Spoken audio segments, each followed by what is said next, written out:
Well, it's a beautiful afternoon, but very muggy outside as you take a look in Greenville. But our area is varied. We've got some dry weather, muggy weather here, but you head farther to the south and there are storms south of I-85 in very isolated spots. But this is the essence of summertime. Heavy downpour in far southern Spartanburg County near Enoree, crossing over I-26. A headache for commuters right now. Heavy downpours will be the main threat, but we could also get some lightning, which we've seen with a few of these, but the lightning tracker not picking up much from due west to Lake Secession up toward Anderson as this batch is weakening a bit. And we're going to notice a weakening trend as the sun goes down with that activity that's south of 85, and not expecting much from Greenville, Spartanburg, Anderson northward at this point. So hot and humid for Thursday. Yes, that sticks around, but by late Thursday, storms are back, and it looks like they're going to be in the mountains this time and then push into the upstate by Friday. So Friday morning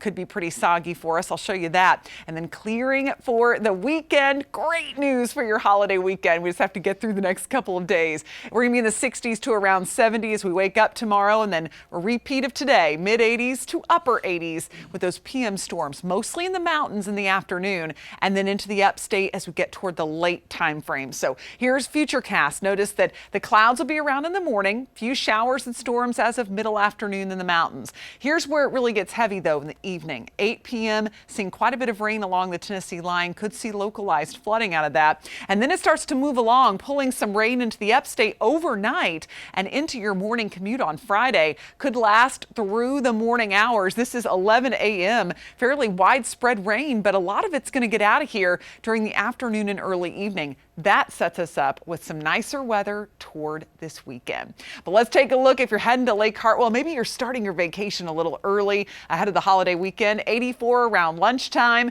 as we get into the late afternoon. Can't rule out a pop-up shower. Otherwise, you'll just be jumping in the water with 89 degrees, and across the evening hours, low 80s expected. And we are watching an area in the tropics. It's a 90% chance of development may become Elsa and move through the Caribbean. This is going to be one to watch for early next week.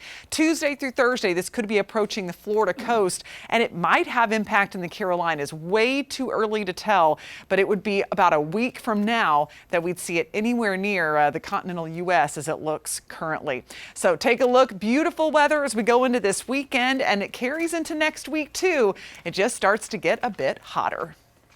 Now, time for the Moe's Catering Sky Meter, sponsored by Moe's Southwest Grill.